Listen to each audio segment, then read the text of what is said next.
अगर आपके साथ कोई डरावनी घटना हुई हो या फिर आपके पास कोई कहानी हो तो आप मुझे स्क्रीन पर आ रहे जीमेल पर भेज सकते हैं। और अगर आपको कहानी पसंद आए तो प्लीज मेरा मनोबल बढ़ाने के लिए वीडियो को एक लाइक कर दीजिए करें और ऐसी और डरावनी कहानियां सुनने के लिए चैनल को सब्सक्राइब कर दीजिए। तो ये कहानी मुझे मेरी सब्सक्राइबर रुबिन जी ने भेजी है, जो अब दिल्ली में रहती है। तो चलिए अब कहानी उनके पॉइंट ऑफ व्यू से सुनते हैं। मेरा नाम रुबिन है और मैं दिल्ली में रहती हूँ।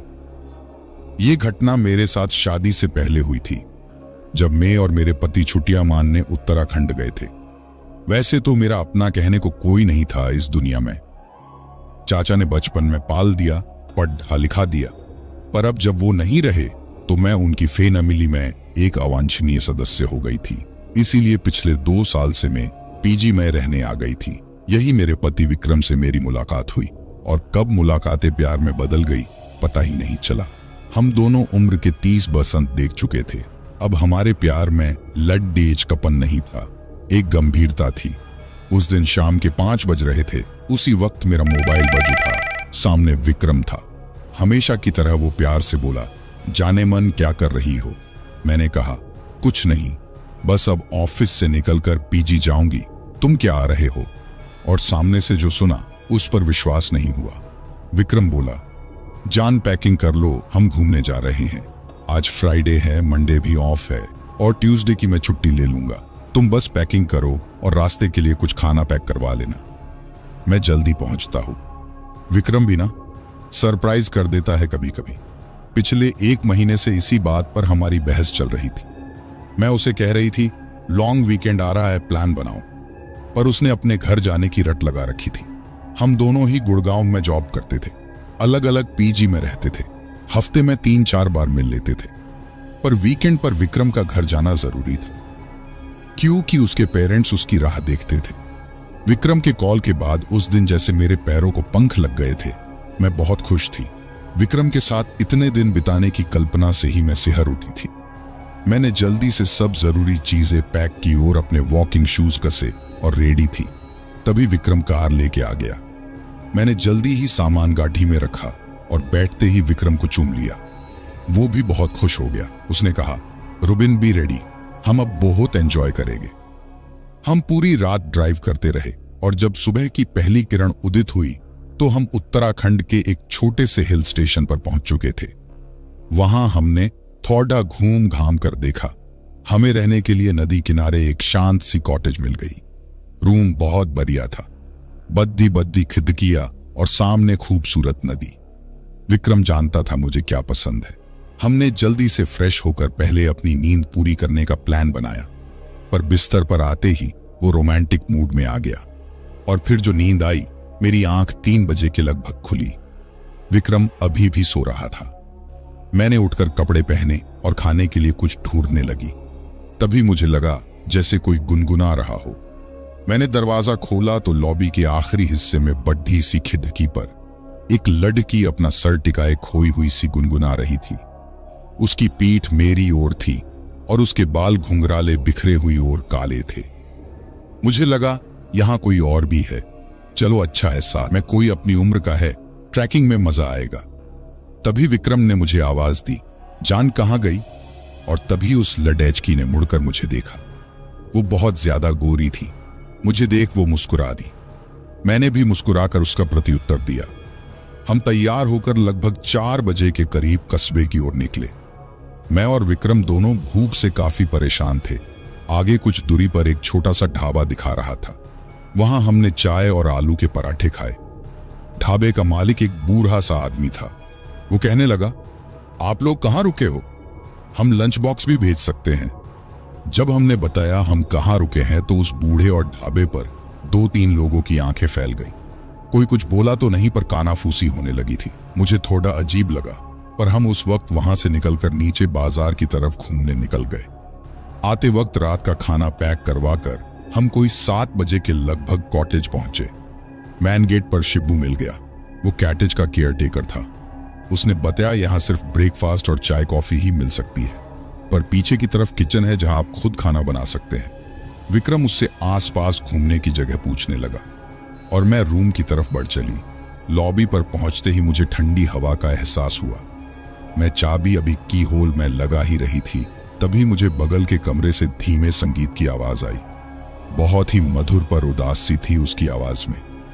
तभी मुझे अचानक वो लड़ डच की याद आ गई। तभी पीछे से विक्रम आया और बोला, अंदर चलो, यहां ये क्यों खड्डी हो, चलो एक और राउंड हो जाए। उसकी आंखों में शरारत थी। मैं बस उसकी आंखों में खो गई। मैं भी उससे दीवानों की तरह प्यार करती थी। मेरे लिए सिर्फ वो और उसका प्यार था। उस रात मैं बहुत सुकून से थी, विक्रम की बाहों में सोई थी। तभी उस रात बाहर बारिश शुरू हो गई थी। तभी मुझे प्यास लगी। मैंने फोन उठाकर देखा तो रात के 2 बज रहे थे। बारिश की वो रिमझिम और रात का सन्नाटा, वो अलग ही दुनिया लग रही थी। मैंने विक्रम को देखा, वो किसी छोटे बच्चे की तरह सो रहा था। मैंने उठकर खिड़की खोली और बारिश की बूंदों को अपने चेहरे पर महसूस करने लगी। तभी साथ वाले रूम से किसी के रोने की आवाजें आने लगी। कोई आदमी जोर जोर से बोल रहा था और कोई लड्डे अचकी रो रही थी। उनकी आवाजें स्पष्ट नहीं थी, दबी दबी सी थी। तभी मेन खिड़की बंद कर देती हूं। खिड़की बंद करने की आवाज से विक्रम भी उठ जाता है और कहने लगा, रुबिन, तुम रात को खिड़की क्यों खोल रही हो? ये कॉटेज नदी के पास है, जंगली जानवर भी आ सकते हैं। तब मैंने विक्रम को दिन में लॉबी में मिलने वाली वो बिखरे बालों वाली लड्ढहक्की के बारे में बताया। मेरा ख्याल था वो कोई विदेशी है। विक्रम बोला, उन्हें छोड़ दो, कल तुम्हें मैं एक वाटरफॉल पर ले जाऊंगा। अभी इधर आओ और मुझसे लिपट जाओ। फिर सुबह हो जाती है और हम लोग उठी कर नाह धोकर रेडी हो जाते हैं। सुबह हमारा बद्धा फ्रेश मूड था। हम जल्दी से नाश्ता करके वाटरफॉल की तरफ निकल पड़ते हैं। जाते जाते शिब्बू ने कहा, आप वाटरफॉल नीचे से ही देख लेना, ऊपर चोटी पर मत जाएगा। उस चोटी से फिसलकर बहुत लोग अपनी जान गंवा चुके हैं। हमने उसकी बात को हाँ हाँ करके टाल दिया और हम लोग वहां पहुंच गए। लगभग 3 किलोमीटर की ट्रैकिंग करके हम उस वाटरफॉल तक पहुंचे गए थे। वहां काफी चहल पहल थी। पर्यटकों के साथ साथ लोकल लोग भी थे। क्यों उस दिन संडे जो था, वाकई बहुत खूबसूरत जगह थी। हम भी वहां फोटो लेने लगे थे। वहां पर एक छोटा सा लड्डेच का लगभग जला हुआ पतीला, मैगी और कुछ कोल्ड ड्रिंक की बोतलें लिए बैठा था। विक्रम ने उसे कहा, मैगी के साथ साथ चाय पिला सकते हो? उसने हाँ में सर हिलाया। विक्रम उससे बातें करने में व्यस्त हो गया था। मैं कैमरा ले थोड़ा और ऊपर को चढ़ने लगी। एक पतली सी ऊबड़ खाबदाश पगडंडी सी थी जो वाटरफॉल के साथ साथ चल रही थी। मुझे लगा जहां विक्रम बैठा है उसके ऊपर से जाकर फोटो क्लिक करूंगी तो वाटरफॉल के साथ विक्रम की बढ़िया पिक्चर आएगी।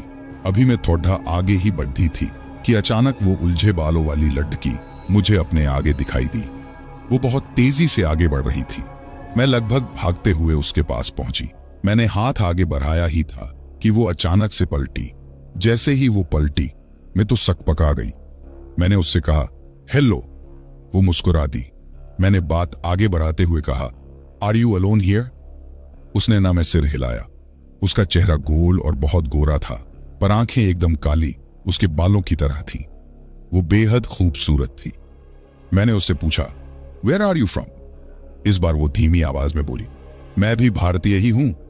मैंने कहा, ओह, मुझे लगा आप विदेशी हो। तभी वो हल्के से हंस दी। तभी मुझे ढूंढता हुआ विक्रम आ गया। मैंने उससे अपना और विक्रम का परिचय कराते हुए कहा, मैं रुबिन और ये मेरे हस्बैंड विक्रम। फिर उसने अपना नाम सारा बताया। विक्रम ने चाय पीने का ऑफर दिया पर उसने मना कर दिया। फिर वो चोटी की ओर बढ़ चली। जाते जाते विक्रम ने उसे बी केयरफुल कहा। वो पलटी और मुस्कुराते हुए हाथ हिलाकर छोटी की ओर जाने लगी। हम लोग लगभग 2 घंटे वहीं बैठे रहे, पर सारा वापस नीचे की ओर नहीं आई। तब मैंने विक्रम से कहा, चलो बाजार घूम आते हैं। पर विक्रम का मूड कुछ और था। हम वापस कॉटेज पहुंचे। वापसी के सारे रास्ते विक्रम शरारत करते हुए आया था। कभी गले लगा लेता, कभी चुम लेता, कभी गोदी में उठा लेता।